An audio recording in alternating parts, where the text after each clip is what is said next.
Provavelmente você já deve ter ouvido aquele ditado: quem procura acha.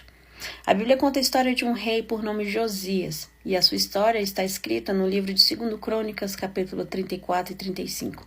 Um homem fantástico. Começou a reinar com 8 anos de idade e reinou durante 31 anos em Judá.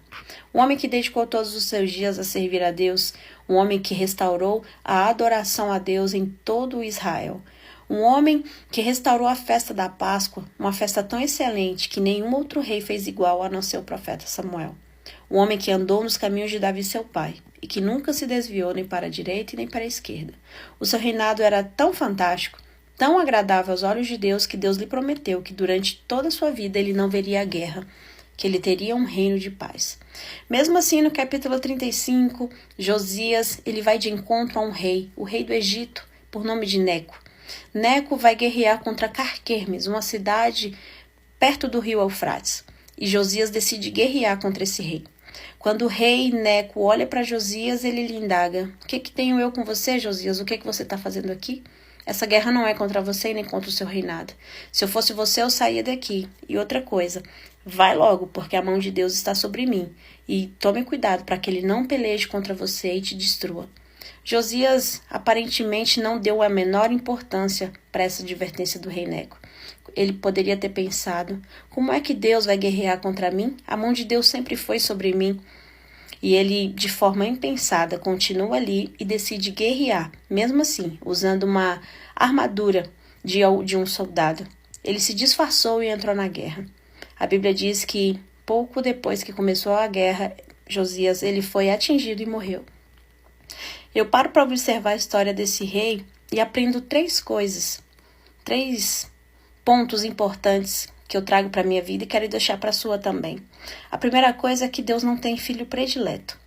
Nós somos abençoados, nós temos uma vida direcionada por Deus, e mesmo que nós andemos nos caminhos do Senhor, sem nos desviar nem para a direita nem para a esquerda, todos os dias nos dedicando a fazer o que o Senhor quer, a obediência ela é uma constância. Deus não abençoa os seus filhos por meio de históricos, mas por meio de dias. Todos os dias nós devemos nos dedicar em uma constância a fazer o que o Senhor quer. Quando nós decidimos e optamos em desobedecer, as consequências do Senhor ela vem sobre nós. E muitas vezes essas consequências elas nos atingem de forma imediata. A segunda coisa que eu aprendo com Josias é que nós não devemos usar de disfarces para entrar em guerras, principalmente guerras que não são nossas e não são abençoadas por Deus. Nós devemos usar da integridade e da verdade, até porque a verdade e a integridade fazem parte do caráter de Deus e somos obrigados a carregá-las conosco também e a fazer com que elas façam parte do nosso caráter também. A terceira coisa que eu aprendo com Josias é que nós não devemos entrar em guerras que não são nossas.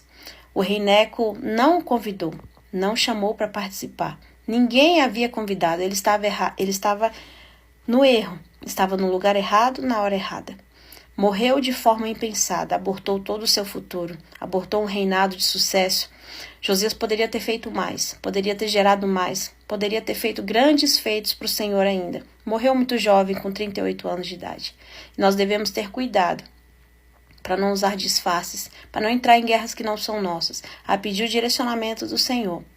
Siga a sua vida debaixo do direcionamento e da mão do Senhor. Nós já temos lutas demais para pegar lutas que não são nossas.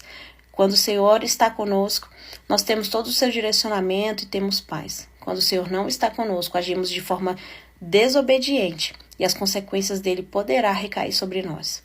Fique com essa palavra e seja abençoado em nome de Jesus.